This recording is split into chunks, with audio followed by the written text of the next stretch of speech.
Hello hi friends, అందరు ఎలా ఉన్నారు? Welcome to Tanvik kitchen blogs. ఈరోజు రెసిపీ వచ్చేసి crispy cabbage pakodi. Simple and easy recipe, చాలా బాగుంటుంది. ట్రై చేసి కామెంట్ చేయండి. ముందుగా మనం దానికోసం ఒక బౌల్ తీసుకొని దాంట్లోకి ఒక కప్ పొడవుగా కట్ చేసుకున్న క్యాబేజ్ అయితే యాడ్ చేస్తున్నాను. అలానే ఇంకొక కప్ చాపర్లో వేసుకొని సన్నగా చాప్ చేసుకొని ఇంకొక కప్ క్యాబేజ్ అయితే యాడ్ చేస్తున్నాను. సో ఈ క్యాబేజ్ అనేది 500 గ్రామ్స్ ఉంటుంది. దాంట్లోకి నేను ఒక ఆనియన్ అయితే సన్నగా స్లైసెస్ పొడవుగా కట్ చేసుకొని యాడ్ చేసుకుంటున్నాను. అలానే ఒక 4 to 5 పచ్చిమిరపకాయలు కూడా చాప్ చేసుకొని యాడ్ చేసుకుంటున్నాను. పిల్లలు కూడా తినాలి కాబట్టి సన్నగా చాప్ చేసుకున్నాను. అలానే సన్నగా చాప్ చేసుకున్న కర్రీ లీవ్స్ అయితే యాడ్ చేస్తున్నాను. మీకు కావాలంటే కొరియాండర్ కూడా సన్నగా కట్ చేసుకొని యాడ్ చేసుకోవచ్చు. అలానే 1 స్పూన్ వాము, 1 స్పూన్ జీలకర్ర, అలానే 5 to 6 స్పూన్స్ తెల్ల నువ్వులు ఉంటాయి కదా, అవైతే యాడ్ చేస్తున్నాను. నువ్వులు ఎంత ఎక్కువ వేసుకుంటే అంత మంచిది, బాగుంటుంది టేస్ట్ కూడా. హెల్త్కి కూడా చాలా మంచిది, పెద్దవాళ్ళకి కానీ పిల్లలకి కానీ. అలానే ఒక 2 స్పూన్స్ సాల్ట్ అయితే యాడ్ చేస్తున్నాను. సో సాల్ట్ అనేది సరిపోతుంది ఈ పిండిలోకి, పకోడీకి ఎంత కావాలో అంత అయితే వేస్తున్నాను నేను. అలానే 1 స్పూన్ కారం అయితే యాడ్ చేస్తున్నాను. సో ఇదంతా మనం ఇలా ఒత్తుకుంటూ అయితే మిక్స్ చేసుకోవాలి. మొత్తం ఈ స్పైసెస్ ఇవన్నీ ఆనియన్కి క్యాబేజ్కి పట్టేలాగా బాగా కలుపుకోవాలి ఒక 5 minutes అనేది. తర్వాత మనం దాంట్లోకి ఒక కప్పు బియ్యపిండి అలానే ఇంకొక కప్పు శనగపిండి అయితే యాడ్ చేస్తున్నాను. సో 2 కప్పులు యాడ్ చేస్తున్నాను.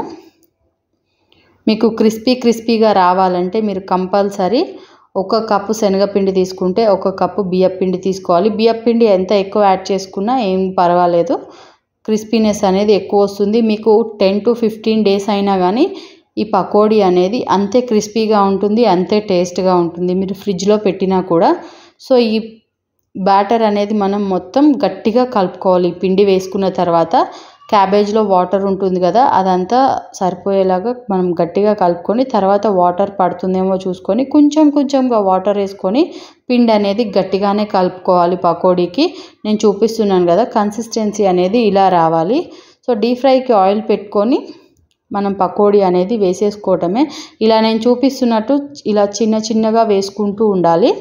ఒకేసారి ముద్దలుగా వేసేసుకుంటే మధ్యలో అయితే మెత్తగా ఉంటుంది, పైన క్రిస్పీగా ఉంటుంది కానీ లోపల మెత్తగా ఉంటుంది. ఇలా నేను చూపిస్తున్నట్టు చిన్నగా వేసుకుంటే లోపల వరకు క్రిస్పీనెస్ అనేది ఉంటుంది, చాలా బాగుంటుంది.